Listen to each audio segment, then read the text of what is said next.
جابر بن عیان ایسا مسلمان کیمیادان رہا ہے جس کی محنت اور کوشش سے علم کیمیا کو بڑی ترقی ملی اور یہ علم موجودہ حالت پر آیا۔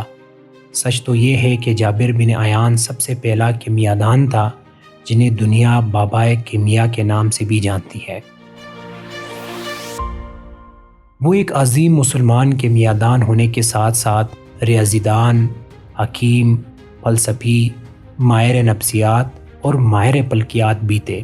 اہل مغرب میں جابر بن عیان جیبر کے نام سے جانے جاتے ہیں۔ ان کا تعلق عرب کے ایک قبیلے بنو اسد سے تھا، لیکن ان کا خاندان کوفہ آ کر آباد ہو گیا تھا۔ جابر 722 میں خراسان میں پیدا ہوئے۔ بچپن میں ہی باپ کا سایہ سر سے اٹھ گیا۔ والدہ انہیں لے کر واپس عرب چلی گئی اور اپنے قبیلے کے لوگوں میں رہنے لگی۔ انہوں نے کوفہ میں امام جعفر صادق کے مدرسے میں تعلیم حاصل کی، جہاں مذہبی تعلیم کے ساتھ ساتھ فلسفہ، حکمت، منطق اور کیمیا جیسے مضامین کی تعلیم بھی دی جاتی تھی۔ یہ انہی کی صحبت کا اثر تھا کہ جابر اگرچہ بعد میں سائنسدان بنے، لیکن ان پر مذہب کا رنگ ہمیشہ غالب رہا۔ اب تو علم کیمیا بہت ترقی کر چکا ہے اور اس کی بہت سی شاخیں ہیں، لیکن جابر کے زمانے میں اس علم کا مطلب یہ تھا کہ معمولی دھاتو کو سونے میں تبدیل کر دیا جائے۔ کسی کو اس میں کامیابی تو حاصل نہیں ہوئی، لیکن کوشش سب کرتے تھے۔ جابر نے اپنا وقت صرف اس خیال پر ضائع نہیں کیا، بلکہ انہوں نے تجرباتی کیمیا پر زور دیا۔ وہ بہت سے تجربات سے واقف تھے جو آج کے طالب العلم بھی اپنی تعلیم گاہوں کی تجربہ میں کرتے ہیں، مثلاً حل کرنا، کشید کرنا، فلٹر کرنا، اشیاء کا جوہر اڑانا اور مختلف چیزوں کی کلمیں بنانا۔ اپنی ایک کتاب میں وہ لکھتے ہیں، کیمیا میں سب سے ضروری چیز تجربہ ہے۔ جو شخص اپنے علم کی بنیاد تجربے پر نہیں رکھتا، وہ ہمیشہ غلطی کرتا ہے۔ بس اگر تم کیمیا کا صحیح علم حاصل کرنا چاہتے ہو تو تجربے پر انحصار کرو اور صرف اسی علم کو صحیح جانو جو تجربے سے ثابت ہو جائے۔ کسی کیمیادان کی قابلیت کا اندازہ اس سے نہیں لگایا جاتا کہ اس نے کیا کیا پڑھا ہے، بلکہ اس بات سے لگایا جاتا ہے کہ اس نے تجربے کے ذریعے کیا کچھ ثابت کیا ہے۔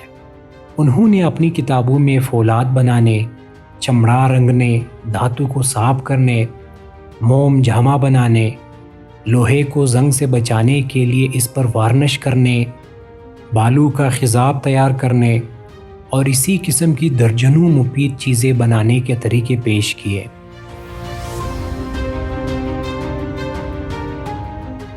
کیمیائی آلات میں جابر کی سب سے اچھی ایجاد ڈسٹلنگ اپریٹس ہے، جس سے کشید کرنے، حرق کھینچنے یا جوہر تیار کرنے کا کام لیا جاتا تھا۔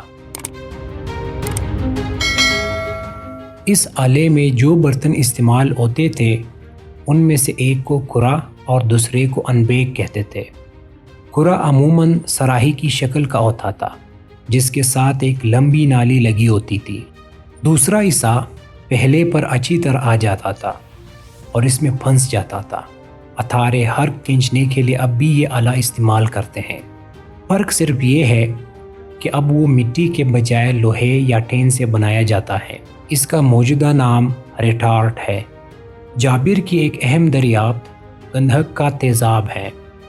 انہوں نے اس کرہ انبیک سے ہی تیزاب بنایا۔ آج بھی اس کی تیاری کا طریقہ کافی حد تک وہی ہے۔ فرق صرف یہ ہے کہ اب ذرا بہتر قسم کے آلات استعمال کیے جاتے ہیں۔ جابر نے اپنی تحقیقات سے علم کیمیا کو نیا روپ دیا اور اسے کہیں سے کہیں پہنچا دیا۔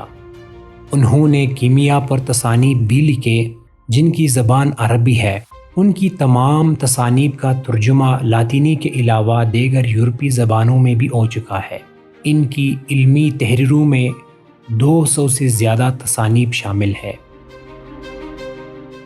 اسلامی عہد میں سنہرے کارنامے انجام دینے والا یہ عظیم سائنسدان 95 برس کی عمر میں فوت ہوا۔